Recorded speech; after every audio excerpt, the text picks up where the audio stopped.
আসসালামু আলাইকুম। জানিয়ে দিব এই মুহূর্তে হাতে পাওয়া সর্বশেষ ভয়ঙ্কর কিছু আন্তর্জাতিক আপডেট। বাংলা সংবাদ শুরুতেই থাকছে সংবাদ শিরোনাম। শুরুতেই জানিয়ে দিব ক্ষেপণাস্ত্র বিধ্বংসী সমরাস্ত্রের মজুদ কমছে ইসরায়েলের। জানিয়ে দিব তেহরানের কাছে মোসাদের ড্রোন কারখানা গুঁড়িয়ে দিয়েছে ইরান। এরপর রয়েছে হামলায় যুক্তরাষ্ট্রকে জড়াতে চায় ইসরায়েল, ইরানের হুঁশিয়ারি। সর্বশেষ থাকছে ইরানিরা কোনো হুমকিকে পরোয়া করে না, জানালো খামেনি। এতক্ষণ শুনছিলেন সংবাদ শিরোনাম, এবার বিস্তারিত। প্রিয় দর্শক, আপনি যদি এই চ্যানেলে নতুন হয়ে থাকেন, ভিডিওটি দেখতে দেখতে চ্যানেলটি সাবস্ক্রাইব করে আমাদের সাথেই থাকুন। ক্ষেপণাস্ত্র বিধ্বংসী সমরাস্ত্রের মজুদ কমছে ইসরায়েলের। ইরানের ছোড়া ব্যালিস্টিক ক্ষেপণাস্ত্র ধ্বংসে ইসরায়েলের দূরপাল্লার ক্ষেপণাস্ত্র ব্যবস্থা অ্যারোর ক্ষেপণাস্ত্রের ইন্টারসেপ্টর মজুদ পুরোপুরি শেষ হয়ে আসছে। তবে মার্কিন সংবাদ মাধ্যম ওয়াল স্ট্রিট জার্নাল এর এমন খবর নাকচ করে দিয়েছেন ইসরায়েলের কর্মকর্তারা। ইসরায়েল গত শুক্রবার ভোররাতে ইরানে নজিরবিহীন হামলা শুরু করে।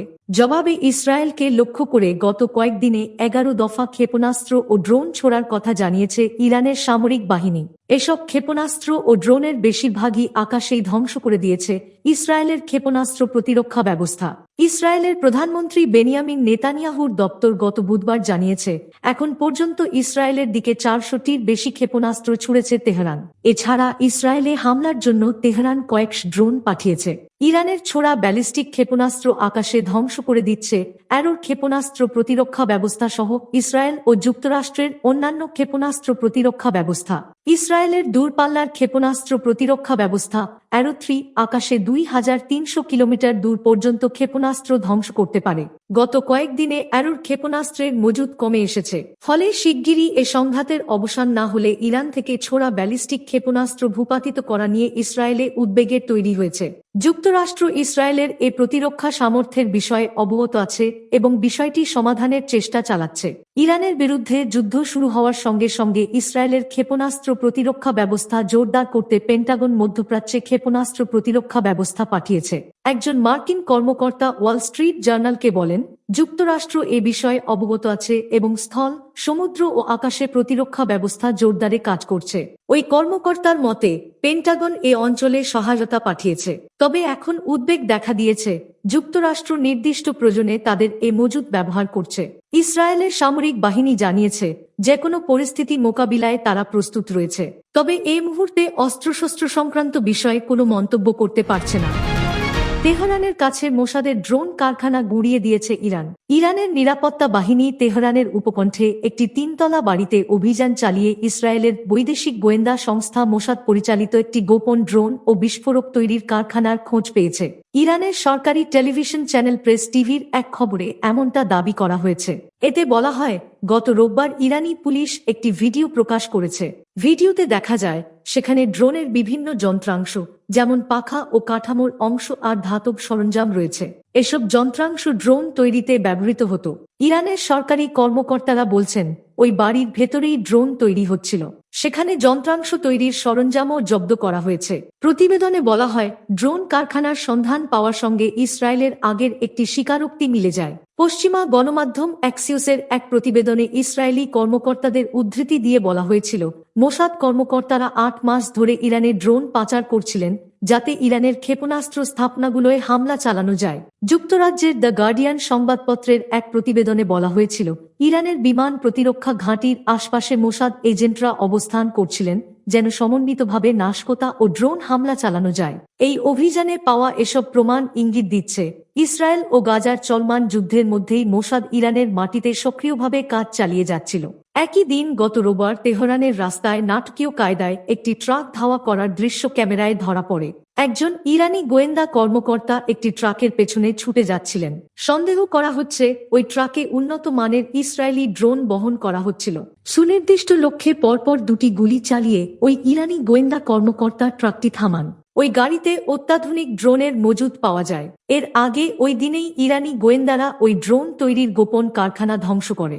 ধারণা করা হচ্ছে ড্রোন তৈরি ছাড়াও গুপ্তচরবৃত্তি বা নাশকতার উদ্দেশ্যে ওই বাড়িকে আস্তানা হিসেবে ব্যবহার করা হচ্ছিল।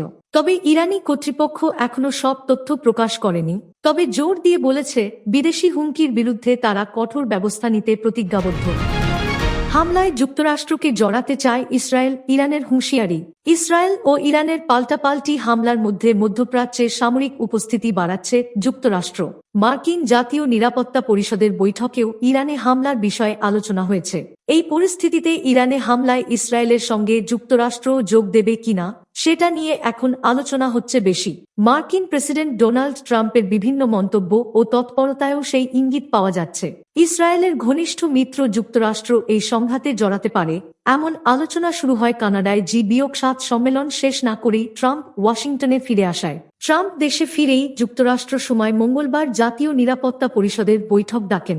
মন্ত্রিসভার সদস্য, সামরিক নেতৃত্ব ও উপদেষ্টাদের সঙ্গে ট্রাম্পের ৮০ মিনিটের এই বৈঠকে যুক্তরাষ্ট্র ইরানে হামলা চালাবে কিনা সেই আলোচনা হয়। তবে গতকাল বুধবার পর্যন্ত ওই বৈঠক নিয়ে ট্রাম্প প্রশাসনের পক্ষ থেকে আনুষ্ঠানিকভাবে কিছু জানানো হয়নি। আলোচনা সম্পর্কে জানেন এমন ৫টি সূত্র বলেছে, সেই বৈঠকে ইসরায়েলের সঙ্গে মিলে ইরানের পারমাণবিক স্থাপনাগুলোতে যুক্তরাষ্ট্রের হামলা শুরু করা নিয়ে আলোচনা হয়েছে। তবে ইরানে হামলা চালানোর বিষয়ে ট্রাম্পের উপদেষ্টাদের কেউ কেউ ভিন্নমত পোষণ করেন। ইরানে ওয়াশিংটনের হামলার পরিকল্পনা নিয়ে যুক্তরাষ্ট্রকে সতর্ক করেছে তেহরান। ইরান আত্মসমর্পণ করবে না মন্তব্য করে দেশটির সর্বোচ্চ নেতা আয়াতুল্লাহ খামেনি গতকাল বলেন, এটা করলে যুক্তরাষ্ট্রকে অপূরণীয় ক্ষতির সম্মুখীন হতে হবে। এদিকে টানা ষষ্ঠ দিনের মতো গতকাল বুধবার পাল্টাপাল্টি হামলা চালিয়েছে ইরান ও ইসরায়েল। ইরানের একটি পারমাণবিক স্থাপনায় হামলা চালায় ইসরায়েল। ইসরায়েলে ব্যালিস্টিকের পাশাপাশি গতকাল হাইপারসনিক ক্ষেপণাস্ত্র হামলা চালায় ইরান। ইউরোপিয়ান কাউন্সিল অন ফরেন রিলেশনসের জ্যেষ্ঠ ফেলো এলি জেরান মাইহার মতে, ট্রাম্প ইরানে হামলার সিদ্ধান্ত নিলে ইরান সেটা তাদের বিরুদ্ধে যুক্তরাষ্ট্রের সরাসরি যুদ্ধ ঘোষণা হিসেবে বিবেচনা করবে। এতে অভূতপূর্ব এক সংকট তৈরি হবে মন্তব্য করে তিনি বলেন, যদি এই প্যান্ডোরার বাক্স একবার খুলে যায়, আমরা জানি না পরিস্থিতি কোথায় গিয়ে দাঁড়াবে।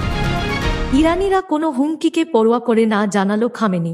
ইরানের সর্বোচ্চ নেতা আয়াতুল্লাহ আলী খামেনি বলেছেন, যুক্তরাষ্ট্রের প্রেসিডেন্ট ডোনাল্ড ট্রাম্পের কথামতো ইরান কারো কাছে আত্মসমর্পণ করবে না। তিনি হুঁশিয়ারি দিয়ে বলেছেন, যুক্তরাষ্ট্র যদি ইসরায়েলকে সাহায্য করে তাহলে তারা অপূরণীয় ক্ষতির মুখে পড়বে। আজ বুধবার টেলিভিশনের সম্প্রচারিত ভাষণে খামেনি এ কথা বলেন। ইসরায়েল গত শুক্রবার ভোররাতে ইরানে হামলার পর দ্বিতীয়বার বক্তব্য দিলেন খামেনি। ভোররাতে ইরানে হামলা চালায় ইসরায়েল, জবাবে ইরানও পাল্টা হামলা চালায়। দুই পক্ষের পাল্টাপাল্টি হামলার মধ্যে গত মঙ্গলবার সামাজিক যোগাযোগ মাধ্যমে একাধিক পোস্টে ডোনাল্ড ট্রাম্প ইরানের প্রতি নিঃশর্ত আত্মসমর্পণের আহ্বান জানান। এর আগে তিনি বলেছিলেন, যুক্তরাষ্ট্র জানে খামেনি কোথায় আছে, তবে তাকে এখনই হত্যা করা হবে না। আজ জাতির উদ্দেশ্যে দেওয়া ভাষণে খামেনি বলেন, এই জাতি ইরান কখনোই আত্মসমর্পণ করবে না। এ সময় তিনি ট্রাম্পের হুমকিকে অগ্রহণযোগ্য বলে মন্তব্য করেন। খামেনি আরও বলেন, আমেরিকানদের জানা উচিত, যে কোনো সামরিক হস্তক্ষেপ নিঃসন্দেহে অপূরণীয় ক্ষতি বয়ে আনবে। ট্রাম্পের বক্তব্যের কথা উল্লেখ করে খামেনি বলেন, যারা জ্ঞানী এবং ইরানের ইতিহাস ভালো করে জানেন তাদের জানা আছে, ইরানিরা কোনো হুমকিকে পরোয়া করে না। ইরানের সর্বোচ্চ ধর্মীয় নেতা হিসেবে আয়াতুল্লাহ আলী খামেনি প্রায় 4 দশক ধরে পারস্য উপসাগরীয় অঞ্চলে শিয়া অধ্যুষিত ইরানকে এক আঞ্চলিক শক্তিতে পরিণত করেছেন। একই সঙ্গে যুক্তরাষ্ট্র ও ইসরায়েলের প্রতি আপসহীন বৈরিতাও বজায় রেখেছেন। এ সময় দেশে একাধিকবার গণবিক্ষোভ হলেও তা কঠোর হাতে দমন করেছেন তিনি। আন্তর্জাতিক পরমাণু শক্তি সংস্থা আইইই জানিয়েছে, ইরানের 2টি সেন্ট্রিফিউজ উৎপাদন কেন্দ্রে হামলা চালিয়েছে ইসরায়েল। আজ এক এক্স সাবেক টুইটার পোস্টে আইইই জানায়, ইরানি সেন্ট্রিফিউজ উৎপাদন কেন্দ্র টিএসএ কারাজ ও তেহরান রিসার্চ সেন্টারে হামলা হয়েছে। 2টি কেন্দ্রই একসময় আইইই এর নজরদারির আওতায় ছিল। এর আগে ইসরায়েলি সামরিক বাহিনী দাবি করে তারা 50টির বেশি যুদ্ধবিমান দিয়ে ইরানে হামলা চালিয়েছে। হামলার লক্ষ্যবস্তু ছিল ইরানের সেন্ট্রিফিউজ উৎপাদন কেন্দ্রসহ একাধিক অস্ত্র উৎপাদন কেন্দ্র।